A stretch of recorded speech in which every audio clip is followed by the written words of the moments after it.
ನಾನು ತಿಪ್ಪೇಸ್ವಾಮಿ, ಸರ್ಕಾರಿ ಪ್ರಥಮ ದರ್ಜೆ ಕಾಲೇಜು ಕೊರಟಗೆರೆ, ಅರ್ಥಶಾಸ್ತ್ರ ಸಹಾಯಕ ಪ್ರಾಧ್ಯಾಪಕರಾಗಿ ಕಾರ್ಯನಿರ್ವಹಿಸುತ್ತಿದ್ದೇನೆ.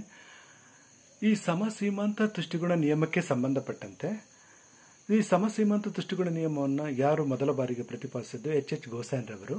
ಸಮಸೀಮಾಂತ ತುಷ್ಟಿಗುಣ ನಿಯಮವನ್ನು ವ್ಯವಸ್ಥಿತ ರೀತಿಯಲ್ಲಿ ಅಭಿವೃದ್ಧಿಪಡಿಸಿದ್ದು ಪ್ರೊಫೆಸರ್ ಆಲ್ಫ್ರೆಡ್ ಮಾರ್ಷಲ್ ರವರು. ಪ್ರೊಫೆಸರ್ ಆಲ್ಫ್ರೆಡ್ ಮಾರ್ಷಲ್ ರವರು ಪ್ರತಿಪಾದನೆ ಮಾಡಿರ್ತಕ್ಕಂಥ ಈ ಒಂದು ತುಷ್ಟಿಗುಣ ವಿಶ್ಲೇಷಣೆಯನ್ನು ಸಂಖ್ಯಾಸೂಚಕ ತುಷ್ಟಿಗುಣ ವಿಶ್ಲೇಷಣೆ ಅಂತ ಕರಿತೀವಿ.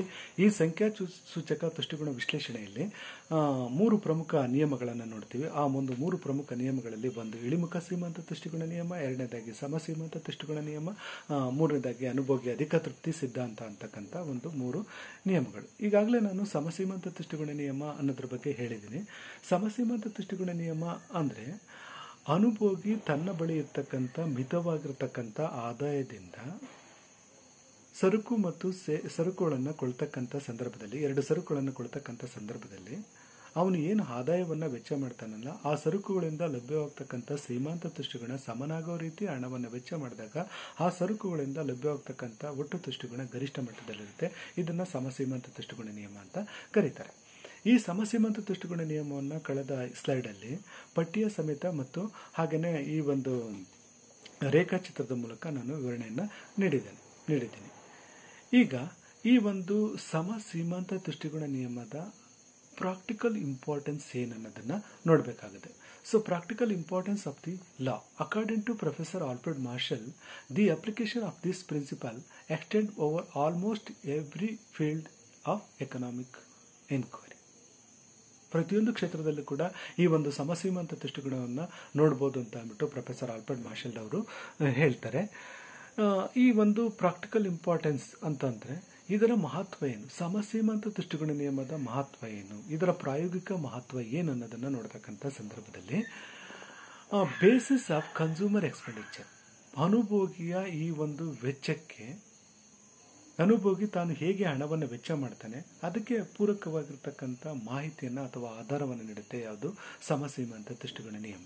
ಸೊ ಕನ್ಸ್ಯೂಮರ್ ಹೇಗೆ ಹಣವನ್ನು ವೆಚ್ಚ ಮಾಡ್ತಾನೆ, ಯಾವ ರೀತಿ ಹಣವನ್ನು ವೆಚ್ಚ ಮಾಡ್ತಾನೆ ಅಂತಂದರೆ ತನ್ನ ಬಳಿ ಇರ್ತಕ್ಕಂಥ ಮಿತವಾಗಿರ್ತಕ್ಕಂಥ ಆದಾಯವನ್ನು ವ್ಯವಸ್ಥಿತ ರೀತಿಯಲ್ಲಿ ಈ ಒಂದು ಸರಕುಗಳನ್ನು ಕೊಳ್ಳೋದಕ್ಕಾಗಿ ವೆಚ್ಚ ಮಾಡಿದಂಥ ಸಂದರ್ಭದಲ್ಲಿ ಆಗ ಅವನು ಗರಿಷ್ಠ ಪ್ರಮಾಣದ ತೃಪ್ತಿಯನ್ನು ಹೇಗೆ ಪಡಿತಾನೆ ಅನ್ನೋದನ್ನು ತಿಳಿಯಪಡಿಸುತ್ತೆ ಯಾವುದು, ಸಮಸೀಮಾಂತ ತುಷ್ಟಿಗುಣ ನಿಯಮ. 2 ಸರಕುಗಳಿಂದ ಲಭ್ಯವಾಗ್ತಕ್ಕಂಥ ಈ ಒಂದು ಸೀಮಾಂತ ತುಷ್ಟಿಗುಣ ಸಮನಾಗೋ ರೀತಿ ಅವನಲ್ಲಿರ್ತಕ್ಕಂಥ ಮಿತವಾಗಿರ್ತಕ್ಕಂಥ ಆದಾಯವನ್ನು ವೆಚ್ಚ ಮಾಡಿದಾಗ ಆ 2 ಸರಕುಗಳಿಂದ ಅವನಿಗೆ ಲಭ್ಯವಾಗ್ತಕ್ಕಂಥ ಒಟ್ಟು ತುಷ್ಟಿಗುಣ ಗರಿಷ್ಠ ಮಟ್ಟದಲ್ಲಿರುತ್ತೆ ಅನ್ನೋ ಒಂದು ವಿಚಾರವನ್ನು ತಿಳಿಯಪಡಿಸುತ್ತೆ ಯಾವುದು, ಈಕ್ವಲ್ ಮಾರ್ಜಿನಲ್ ಯುಟಿಲಿಟಿ.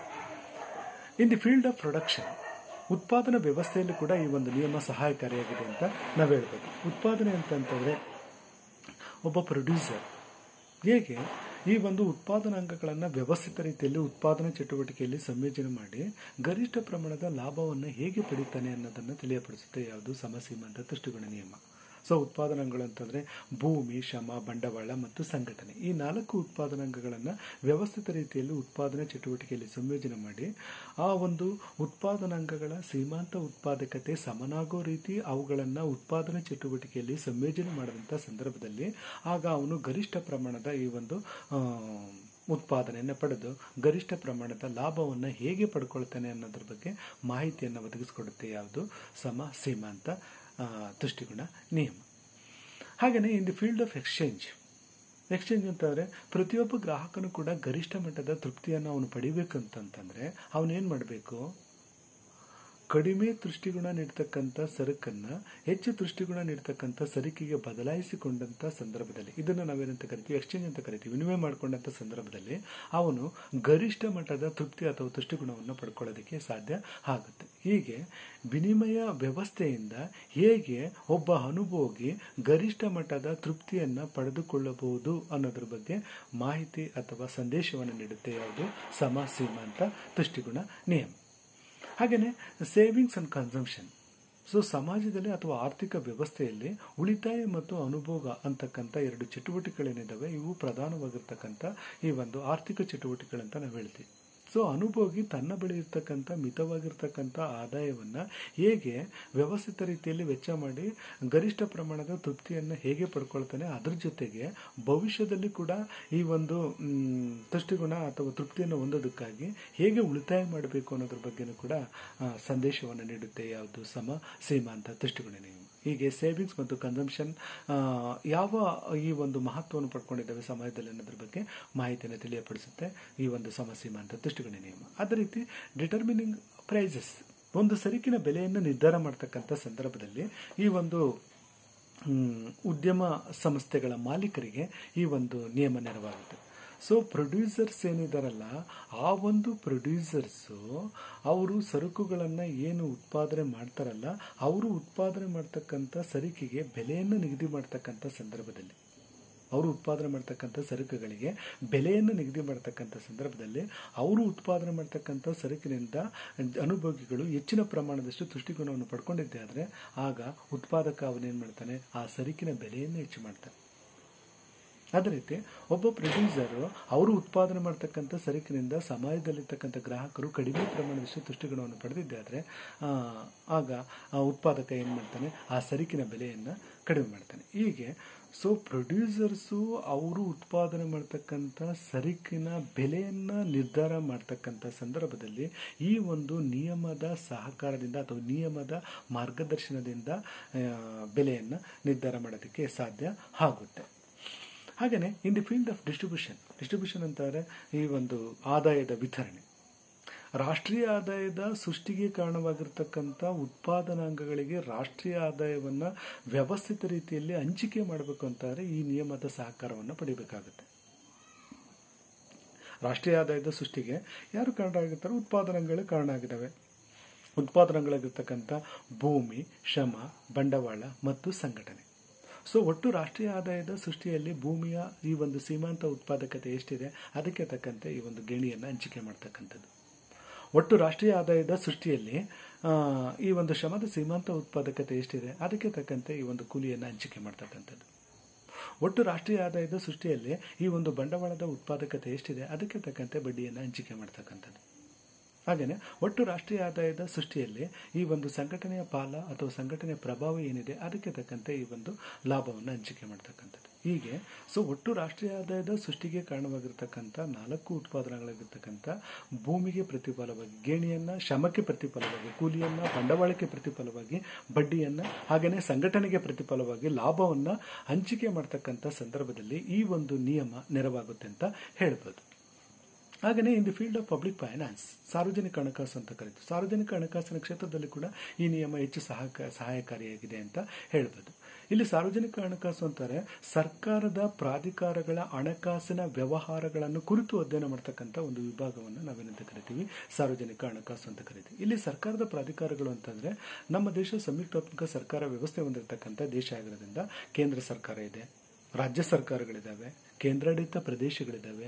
ಸಂವಿಧಾನದ 73ನೇ ತಿದ್ದುಪಡಿ ಪ್ರಕಾರ ಸ್ಥಳೀಯ ಸರ್ಕಾರಗಳಾಗಿರ್ತಕ್ಕಂಥ ಜಿಲ್ಲಾ ಪಂಚಾಯಿತಿ, ತಾಲೂಕ್ ಪಂಚಾಯಿತಿ ಮತ್ತು ಗ್ರಾಮ ಪಂಚಾಯಿತಿಗಳಿದ್ದಾವೆ. ಹಾಗೆಯೇ ಸಂವಿಧಾನದ 74ನೇ ತಿದ್ದುಪಡಿ ಪ್ರಕಾರ ನಗರ ಪ್ರದೇಶದಲ್ಲಿರ್ತಕ್ಕಂಥ ಸ್ಥಳೀಯ ಸರ್ಕಾರಗಳು ಅಂತಾರೆ ಬೃಹತ್ ಮಹಾನಗರ ಪಾಲಿಕೆ, ಮಹಾನಗರ ಪಾಲಿಕೆ, ನಗರಸಭೆ, ಪುರಸಭೆ ಮತ್ತು ಪಟ್ಟಣ ಪಂಚಾಯಿತಿ. ಇವುಗಳೆಲ್ಲನೂ ಕೂಡ ನಾವು ಸಾರ್ವಜನಿಕ ಪ್ರಾಧಿಕಾರಗಳು ಅಂತ ಕರಿತೀವಿ. ಈ ಒಂದು ಸಾರ್ವಜನಿಕ ಪ್ರಾಧಿಕಾರಗಳ ಹಣಕಾಸಿನ ವ್ಯವಹಾರಗಳು, ತೆರಿಗೆಗಳನ್ನು ವಿಧಿಸ್ತಕ್ಕಂಥ ಸಂದರ್ಭದಲ್ಲಿ, ಅದೇ ರೀತಿ ತೆರಿಗೆಗಳಿಂದ ಬಂದಿರತಕ್ಕಂಥ ಆದಾಯವನ್ನು ವೆಚ್ಚ ಮಾಡ್ತಕ್ಕಂಥ ಸಂದರ್ಭ ಅಂದರೆ ಸಾಮಾಜಿಕ ವೆಚ್ಚ ಅಥವಾ ಸಾರ್ವಜನಿಕ ವೆಚ್ಚವನ್ನು ಮಾಡ್ತಕ್ಕಂಥ ಸಂದರ್ಭದಲ್ಲಿ, ಯೋಜನಾ ವೆಚ್ಚ ಮತ್ತು ಯೋಜನೇತರ ವೆಚ್ಚದ ರೂಪದಲ್ಲಿ ಹಣವನ್ನು ವೆಚ್ಚ ಮಾಡ್ತಕ್ಕಂಥ ಸಂದರ್ಭದಲ್ಲಿ ಆ ಒಂದು ವೆಚ್ಚದಿಂದ ಸಮಾಜದ ಈ ಒಂದು ಜನರ ಗರಿಷ್ಠ ಯೋಗಕ್ಷೇಮ ಅಥವಾ ಆರ್ಥಿಕ ಅಭಿವೃದ್ಧಿಯ ಹೇಗೆ ಸಾಧ್ಯ ಆಗುತ್ತೆ ಇದನ್ನೆಲ್ಲನೂ ಕೂಡ ತಿಳ್ಕೊಳ್ಬೇಕಾದ್ರೆ ಸರ್ಕಾರದ ವೆಚ್ಚದಿಂದ ಈ ಒಂದು ಗ್ರಾಸ್ ರೂಟ್ ಲೆವೆಲ್ ಇರ್ತಕ್ಕಂಥ ಜನರ ಈ ಒಂದು ಜೀವನ ಮಟ್ಟದಲ್ಲಿ ಯಾವ ರೀತಿ ಬದಲಾವಣೆಗಳು ಆಗ್ತವೆ ಈ ಎಲ್ಲದರ ಬಗ್ಗೆ ಬೆಳಕನ್ನು ಬೀರುತ್ತೆ ಯಾವುದು ಸೀಮಾಂತ ತುಷ್ಟಿಗುಣ ನಿಯಮ. ಸೊ ಗರಿಷ್ಠ ಪ್ರಮಾಣದ ತೃಪ್ತಿ ಅಥವಾ ಗರಿಷ್ಠ ಪ್ರಮಾಣದ ತುಷ್ಟಿಗುಣವನ್ನು ಈ ಒಂದು ಗ್ರಾಸ್ ರೂಟ್ ಲೆವೆಲ್ ಇರ್ತಕ್ಕಂಥ ಜನರು ಹೇಗೆ ಪಡೀತಾರೆ, ಯಾವುದರಿಂದ? ಸರ್ಕಾರದ ಈ ಒಂದು ಸಾರ್ವಜನಿಕ ವೆಚ್ಚದಿಂದ. ಸರ್ಕಾರದ ಸಾರ್ವಜನಿಕ ವೆಚ್ಚ ಅಂತಾರೆ ಅದು ಪ್ಲಾನ್ ಎಕ್ಸ್ಪೆಂಡಿಚರ್ ಆಗಿರ್ಬೋದು ಅಥವಾ ನಾನ್ ಪ್ಲಾನ್ ಎಕ್ಸ್ಪೆಂಡಿಚರ್ ಆಗಿರ್ಬೋದು. ಈ ರೀತಿ ಪ್ಲಾನ್ ಎಕ್ಸ್ಪೆಂಡಿಚರ್ ರೂಪದಲ್ಲಿ ಮತ್ತು ನಾನ್ ಪ್ಲಾನ್ ಎಕ್ಸ್ಪೆಂಡಿಚರ್ ರೂಪದಲ್ಲಿ ಹಣವನ್ನು ವೆಚ್ಚ ಮಾಡಿದಂಥ ಸಂದರ್ಭದಲ್ಲಿ ಸಮಾಜದ ಈ ಒಂದು ಆರ್ಥಿಕ ಅಭ್ಯುದಯ ಅಥವಾ ಜನರ ಈ ಒಂದು ಸಾಮಾಜಿಕ ಅಭ್ಯುದಯ ಹೇಗೆ ಸಾಧ್ಯ ಆಗುತ್ತೆ ಅನ್ನೋದ್ರ ಬಗ್ಗೆ ಮಾಹಿತಿಯನ್ನು ತಿಳಿಯಪಡಿಸುತ್ತೆ ಯಾವುದು? ಸಮ ಸೀಮಾಂತ ತುಷ್ಟಿಗುಣ ನಿಯಮ. So this are all the practical importance of the law of equal marginal utility. The law of equal marginal utility ಅಂತ ಹೇಳ್ತೀವಿ. ಹಾಗೇನೆ ಈ ಒಂದು ಸಮ ಸೀಮಾಂತ ತುಷ್ಟಿಗುಣ ನಿಯಮದ ಈ ಒಂದು ಲಿಮಿಟೇಷನ್ಸ್ ಬಗ್ಗೆ ನಾವು ನೋಡ್ತಕ್ಕಂಥ ಸಂದರ್ಭದಲ್ಲಿ, ಲಿಮಿಟೇಷನ್ಸ್ ಅಂತಂದ್ರೆ ಇದರ ಮಿತಿಗಳ ಬಗ್ಗೆ ನಾವು ನೋಡಿದಂಥ ಸಂದರ್ಭದಲ್ಲಿ ಸಮ ಸೀಮಾಂತ ತುಷ್ಟಿಗುಣ ನಿಯಮ ಪ್ರಾಯೋಗಿಕವಾಗಿ ಎಷ್ಟೇ ಮಹತ್ವಪೂರ್ಣವಾಗಿರತಕ್ಕಂಥ ಪಾತ್ರವನ್ನು ವಹಿಸಿದ್ರೂ ಕೂಡ ಇದರ ಈ ಒಂದು ಕಾರ್ಯಾಚರಣೆಯಲ್ಲಿ ಅಥವಾ ಇದರ ಒಂದು ಪ್ರಕ್ರಿಯೆಯಲ್ಲಿ ಹಲವಾರು ಲೋಪದೋಷಗಳನ್ನು ನಾವು ನೋಡ್ಬೋದು ಅಂತ ಹೇಳ್ಬೋದು. ಆ ಹಲವಾರು ಲೋಪದೋಷಗಳು ಅಂತಂದ್ರೆ ಸೊ ಒಂದು ಅನ್ರಿಯಲಿಸ್ಟಿಕ್ ಅಸಂಪ್ಷನ್ಸ್ ಅಂತಂದ್ರೆ ಕೆಲವೊಂದು ಅವಾಸ್ತವಿಕವಾಗಿರ್ತಕ್ಕಂಥ ಕಲ್ಪನೆಗಳನ್ನು ಆಧಾರವಾಗಿ ಹೊಂದಿದೆ ಯಾವುದು? ಈ ನಿಯಮ. ಅವಾಸ್ತವಿಕವಾಗಿರ್ತಕ್ಕಂಥ ಕಲ್ಪನೆಗಳು ಅಂತಂದ್ರೆ ನಿಮಗೆಲ್ಲ ಗೊತ್ತಿದೆ, ತುಷ್ಟಿಗುಣವನ್ನು ಸಂಖ್ಯೆಗಳ ಮುಖಾಂತರ ಮಾಪನ ಮಾಡಬಹುದು. ತುಷ್ಟಿಗುಣವನ್ನು ಸಂಖ್ಯೆಗಳ ಮುಖಾಂತರ ಅಂದ್ರೆ ಅಂಕಗಣಿತ ಮಾದರಿಯ ಈ ಒಂದು ಸಂಖ್ಯೆಗಳ ಮುಖಾಂತರ ಮಾಪನ ಮಾಡಬಹುದು ಅಂತ ಅಂದ್ಬಿಟ್ಟು ಹೇಳ್ತಾರೆ. ಆದರೆ ವಾಸ್ತವಿಕವಾಗಿ ಏನು ತುಷ್ಟಿಗುಣ ಅಂತಕ್ಕಂಥದ್ದು ಒಂದು ಮಾನಸಿಕವಾಗಿರ್ತಕ್ಕಂಥ ಅಂಶ ಆಗಿರೋದ್ರಿಂದ ಈ ಮಾನಸಿಕವಾಗಿರ್ತಕ್ಕಂಥ ಈ ಒಂದು ಅಂಶವನ್ನ ಪ್ರಮಾಣೀಕರಿಸೋದಕ್ಕೆ ಯಾವುದೇ ರೀತಿ ಮಾನದಂಡಗಳು ನಾವು ನೋಡೋದಕ್ಕಾಗೋದಿಲ್ಲ. ಓಕೆ, ತುಷ್ಟಿಗುಣ ಅಂತಕ್ಕಂಥದ್ದು ಒಂದು ಮಾನಸಿಕವಾಗಿರ್ತಕ್ಕಂಥ ಅಂಶ ಆಗಿರೋದ್ರಿಂದ ಇದನ್ನ ಸಂಖ್ಯೆಗಳ ಮುಖಾಂತರ ಮಾಪನ ಮಾಡೋದಕ್ಕೆ ಕಷ್ಟ ಸಾಧ್ಯ ಅಂತಾನೆ ಹೇಳ್ತೀವಿ. ಅದೇ ರೀತಿ ಹಣದ ಸೀಮಾಂತ ತುಷ್ಟಿಗುಣ ಸ್ಥಿರವಾಗಿರುತ್ತೆ ಅಂತಕ್ಕಂಥ ಇನ್ನೊಂದು ಕಲ್ಪನೆ ಅಂತಕ್ಕಂಥದ್ದು ಏನಿದೆಯಲ್ಲ, ಇದು ಕೂಡ ಒಂದು ಅವಾಸ್ತವಿಕವಾಗಿರ್ತಕ್ಕಂಥ ಅಥವಾ ಅನ್ರಿಯಲಿಸ್ಟಿಕ್ ಅಸಂಪ್ಷನ್ ಅಂತ ಅಂದ್ಬಿಟ್ಟು ಇದನ್ನು ಟೀಕೆ ಮಾಡಿದ್ದಾರೆ. ಯಾಕೆಂತಂದ್ರೆ ಶ್ರೀಮಂತ ವರ್ಗದವರ ವಿಚಾರದಲ್ಲಿ ಅವರಲ್ಲಿ ಹಣದ ಪ್ರಮಾಣ ಹೆಚ್ಚಾಗಿರುತ್ತೆ, ಹಾಗಾಗಿ ಅವರ ಹಣದ ಸೀಮಾಂತ ತುಷ್ಟಿಗುಣ ಕಡಿಮೆ ಇರುತ್ತೆ. ಆದರೆ ಬಡ ಜನರ ವಿಚಾರಕ್ಕೆ ಬಂದಂಥ ಸಂದರ್ಭದಲ್ಲಿ ಬಡ ಜನರ ಬಳಿ ಹಣದ ಪ್ರಮಾಣ ಕಡಿಮೆ ಇರುತ್ತೆ, ಹಾಗಾಗಿ ಅವರಿಗೆ ಅವರ ಸೀಮಾಂತ ತುಷ್ಟಿಗುಣ ಅಂತಕ್ಕಂಥದ್ದು ಏನಾಗಿರುತ್ತೆ? ಹೆಚ್ಚಾಗಿರುತ್ತೆ. ಈ ರೀತಿ ಹಣದ ಸೀಮಾಂತ ತುಷ್ಟಿಗುಣ ಸ್ಥಿರವಾಗಿರುತ್ತೆ ಅಂತಕ್ಕಂಥ ಒಂದು ಅವಾಸ್ತವಿಕವಾಗಿರ್ತಕ್ಕಂಥ ಕಲ್ಪನೆ, ಅದೇ ರೀತಿ ಈ ಒಂದು ತುಷ್ಟಿಗುಣವನ್ನ ಮಾಪನ ಮಾಡಬಹುದು ಅಂತಕ್ಕಂಥ ಒಂದು ಅವಾಸ್ತವಿಕವಾಗಿರ್ತಕ್ಕಂಥ ಕಲ್ಪನೆಯನ್ನ ಈ ಒಂದು ನಿಯಮ ಅಥವಾ ಸಮಸೀಮಾಂತ ತುಷ್ಟಿಗುಣ ನಿಯಮ ಹೊಂದಿದೆ. ಹಾಗಾಗಿ ಇದು ಒಂದು ಅವಾಸ್ತವಿಕವಾಗಿರ್ತಕ್ಕಂಥ ಕಲ್ಪನೆಗಳನ್ನು ಒಳಗೊಂಡಿರ್ತಕ್ಕಂಥ ಒಂದು ನಿಯಮ ಅಂತ ಅಂದ್ಬಿಟ್ಟು ಇದನ್ನ ಟೀಕೆ ಮಾಡಿದ್ದಾರೆ ಯಾರು? ಜೆರಿಕ್ಸ್ ಮತ್ತು RJD ಹೆಲೆನ್. ಅದೇ ರೀತಿ ಕನ್ಸ್ಯೂಮರ್ ಇಗ್ನೋರೆನ್ಸ್, ಅನುಭೋಗಿಯ ಅಜ್ಞಾನದಿಂದಿದ್ದಂಥ ಸಂದರ್ಭದಲ್ಲಿ ಈ ಗರಿಷ್ಠ ಪ್ರಮಾಣದ ತೃಪ್ತಿಯನ್ನು ಪಡೆಯೋದಕ್ಕೆ ಸಾಧ್ಯ ಆಗಲ್ಲ. ಕನ್ಸ್ಯೂಮರ್ ಇಗ್ನೋರೆನ್ಸ್ ಪೀರಿಯಡ್ ಅಲ್ಲಿ ಗರಿಷ್ಠ ಪ್ರಮಾಣದ ತುಷ್ಟಿಗುಣ ಅಥವಾ ತೃಪ್ತಿಯನ್ನು ಪಡೆಯೋದಕ್ಕೆ ಎಲ್ಲಾ ಸಂದರ್ಭದಲ್ಲೂ ಸಾಧ್ಯ ಆಗಲ್ಲ. ಯಾಕೆಂದ್ರೆ ಪ್ರಸ್ತುತ ಇರ್ತಕ್ಕಂಥ ಮಾರುಕಟ್ಟೆ ಸನ್ನಿವೇಶ ಅದು ಸ್ವಾಮ್ಯತ ಪೈಪೋಟಿ ಮಾರುಕಟ್ಟೆ. ಈ ಒಂದು ಸ್ವಾಮ್ಯತ ಪೈಪೋಟಿ ಮಾರುಕಟ್ಟೆಯಲ್ಲಿ ನಾನಾ ರೀತಿಯ ಸಣ್ಣ ಸಣ್ಣ ಉತ್ಪಾದಕರು ನಾನಾ ರೀತಿಯ ಸರಕುಗಳನ್ನು ಉತ್ಪಾದನೆ ಮಾಡಿ ಅವರು ಮಾರಾಟ ಮಾಡ್ತಿರ್ತಾರೆ. ಅವರು ಉತ್ಪಾದನೆ ಮಾಡಿ ಮಾರಾಟ ಮಾಡತಕ್ಕಂಥ ಪ್ರತಿಯೊಂದು ಸರಕು ಕೂಡ ತನ್ನದೇ ಆಗಿರ್ತಕ್ಕಂಥ ಬದಲಿ ಸರಕು ಅಂತಕ್ಕಂಥದ್ದು ಮಾರುಕಟ್ಟೆಯಲ್ಲಿ ಹೆಸರಲ್ಲಿರುತ್ತೆ.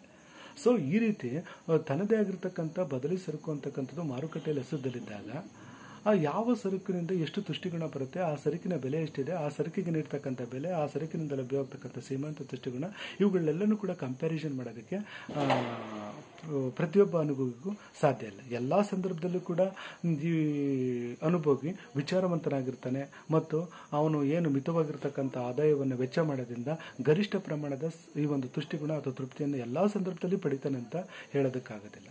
ಈ ಒಂದು ಕನ್ಸ್ಯೂಮರ್ ಇಗ್ನೋರೆನ್ಸ್ ಇಂದನೂ ಕೂಡ ಗರಿಷ್ಠ ಪ್ರಮಾಣದ ತುಷ್ಟಿಯನ್ನು ಪಡೆಯೋದಕ್ಕೆ ಸಾಧ್ಯ ಇಲ್ಲ ಅಂತ ಅಂದ್ಬಿಟ್ಟು ಇದನ್ನ ಟೀಕೆ ಮಾಡಲಾಗಿದೆ. ಅದೇ ರೀತಿ ಇನ್ನೊಂದು ನಾನ್ ಅವೈಲಬಿಲಿಟಿ ಆಫ್ ಗೂಡ್ಸ್ ಅಂದ್ರೆ ಗರಿಷ್ಠ ಪ್ರಮಾಣದ ತೃಪ್ತಿ ಅಥವಾ ತುಷ್ಟಿಗುಣವನ್ನ ಪಡಿಬೇಕು ಅಂದ್ರೆ ಯಾರು ಕನ್ಸ್ಯೂಮರ್ಸ್ ಅವ್ರಿಗೆ ಬೇಕಾಗಿರ್ತಕ್ಕಂಥ ಎಲ್ಲಾ ರೀತಿಯ ಸರಕುಗಳು ಮಾರುಕಟ್ಟೆಯಲ್ಲಿ ಸಿಗಬೇಕು.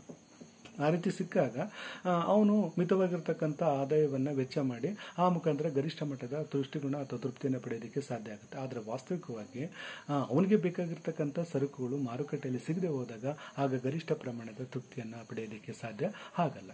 ಸೊ ಅನದರ್ ಲಿಮಿಟೇಷನ್ ಅಂತಂದ್ರೆ ಪ್ರಾಬ್ಲಮ್ ಆಫ್ ಡಿವಿಷನ್. ಎಲ್ಲ ಸರಕುಗಳು ಕೂಡ ಈ ಒಂದು ಡಿವಿಷನ್ ಮಾಡೋದಕ್ಕೆ ಎಲ್ಲ ಸಂದರ್ಭದಲ್ಲೂ ಸಾಧ್ಯ ಆಗೋದಿಲ್ಲ. ಈಗ ಎಕ್ಸಾಂಪಲ್ ಅಲ್ಲಿ ಹೇಳಿರೋ ಪ್ರಕಾರ ಅನುಭೋಗಿ ಬಳಿ 5 ರೂಪಾಯಿಗಳಿರ್ತವೆ. ಆ 5 ರೂಪಾಯಲ್ಲಿ 3 ರೂಪಾಯಿಗಳನ್ನ ಈ ಒಂದು ಬಾಳೆಹಣ್ಣನ್ನು ಕೊಳ್ಳೋದಕ್ಕಾಗಿ, ಇನ್ನು ಉಳಿದಿರ್ತಕ್ಕಂಥ 2 ರೂಪಾಯಿಗಳನ್ನ ಕಿತ್ತಳೆ ಹಣ್ಣನ್ನು ಕೊಳ್ಳೋದಕ್ಕಾಗಿ ಆ ಅನುಭೋಗಿ ವೆಚ್ಚ ಮಾಡಿದಂಥ ಸಂದರ್ಭದಲ್ಲಿ ಆ 2 ಸರಕುಗಳಿಂದ ಅವನಿಗೆ ಲಭ್ಯವಾಗ್ತಕ್ಕಂಥ ಸೀಮಾಂತ ತುಷ್ಟಿಗುಣ ಸಮನಾಗಿರುತ್ತೆ. ಆ 2 ಸರಕುಗಳಿಂದ ಅವನಿಗೆ ಲಭ್ಯವಾಗ್ತಕ್ಕಂಥ ಒಟ್ಟು ತುಷ್ಟಿಗುಣ ಗರಿಷ್ಠ ಮಟ್ಟದಲ್ಲಿರುತ್ತೆ. ಇದನ್ನ ಅನುಭೋಗಿಯ ಈ ಒಂದು ಸಮತೋಲನ ಅಂತ ಹೇಳುತ್ತೆ ಯಾವುದು ಸಮಸೀಮಾಂತ ತುಷ್ಟಿಗುಣ ನಿಯಮ. ಆ ಥರ ಆ ಸರಕುಗಳನ್ನು ಡಿವಿಷನ್ ಮಾಡ್ಬೋದೇ ಹೊರತು ಕೆಲವೊಂದು ಯಂತ್ರೋಪಕರಣಗಳನ್ನು, ಕೆಲವೊಂದು ಜೀವಂತ ಪ್ರಾಣಿಗಳನ್ನು ಈ ಥರ ಡಿವೈಸ್ ಮಾಡೋದಕ್ಕೆ ಸಾಧ್ಯ ಇಲ್ಲ. ಓಕೆ, ಇದು ಒಂದು ಲಿಮಿಟೇಷನ್ನು. ಅದೇ ರೀತಿ ಕಾಂಪ್ಲಿಮೆಂಟರಿ ಗೂಡ್ಸ್ ವಿಚಾರದಲ್ಲಿ, ಪೂರಕ ಸರಕುಗಳ ವಿಚಾರದಲ್ಲಿ ಕೂಡ ಈ ಒಂದು ನಿಯಮ ಅಷ್ಟಾಗಿ ಅನ್ವಯ ಆಗಲ್ಲ ಅಂತಲೇ ಹೇಳ್ಬೋದು. ಸೊ ಒಂದು ಸರಕನ್ನು ಕೊಂಡ್ಕೊಂಡಂಥ ಸಂದರ್ಭದಲ್ಲಿ ಆ ಸರಕಿಗೆ ಸಂಬಂಧಪಟ್ಟಿರ್ತಕ್ಕಂಥ ಬದಲಿ ಸರಕನ್ನು ಕೂಡ ಕೊಂಡಲೇಬೇಕಾಗಿರ್ತಕ್ಕಂಥ ಒಂದು ಅನಿವಾರ್ಯತೆ ಇದ್ದಂಥ ಸರಕುಗಳನ್ನು ನಾವು ಪೂರಕ ಸರಕುಗಳು ಅಂತ ಕರಿತೀವಿ. ಸೊ ಈ ಒಂದು ಪೂರಕ ಸರಕುಗಳ ವಿಚಾರದಲ್ಲಿ ಕೂಡ ಈ ನಿಯಮ ಅನ್ವಯ ಆಗಲ್ಲ. ಅದೇ ರೀತಿ ಒಬ್ಬ ಕನ್ಸ್ಯೂಮರ್ ಫ್ಯಾಷನ್ಗಳ ದಾಸನಾಗಿದ್ದಂಥ ಸಂದರ್ಭದಲ್ಲಿ, ಅದೇ ರೀತಿ ಅವನ ಅಭಿರುಚಿ ದಾಸನಾಗಿದ್ದ ಸಂದರ್ಭದಲ್ಲಿ ಈ ಒಂದು ನಿಯಮ ಅನ್ವಯ ಆಗೋದಕ್ಕೆ ಸಾಧ್ಯ ಆಗೋದಿಲ್ಲ. ಯಾಕೆಂದರೆ ಕೆಲವರಿಗೆ ಈ ಒಂದು ಧೂಮಪಾನ, ಮದ್ಯಪಾನ ಈ ಥರ ಚಟಗಳ ಅಭ್ಯಾಸ ಹೊಂದಿರತಕ್ಕಂಥ ವಿಚಾರದಲ್ಲಿ ಈ ಒಂದು ನಿಯಮವನ್ನು ಅವರ ಮೇಲೆ ಅಪ್ಲಿಕೇಬಲ್ ಮಾಡೋದಕ್ಕೆ ಸಾಧ್ಯ ಆಗಲ್ಲ.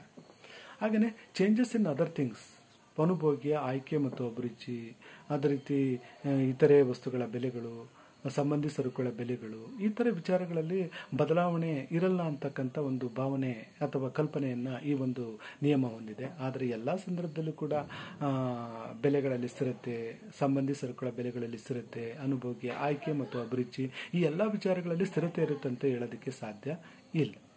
ಆಗ ಅಂಥ ಒಂದು ವಿಚಾರದಲ್ಲಿ ಅನುಭೋಗಿ ಆಯ್ಕೆ ಮತ್ತು ಅಭಿರುಚಿ, ಸರಕಿನ ಬೆಲೆ ಇನ್ನೂ ಮುಂತಾದ ಸರಕುಗಳ ಬೆಲೆಗಳಲ್ಲಿ ಬದಲಾವಣೆ ಆದಂಥ ಸಂದರ್ಭದಲ್ಲಿ ಈ ಒಂದು ನಿಯಮವನ್ನು ಅನುಷ್ಠಾನಕ್ಕೆ ತರೋದಕ್ಕೆ ಸಾಧ್ಯ ಆಗಲ್ಲ.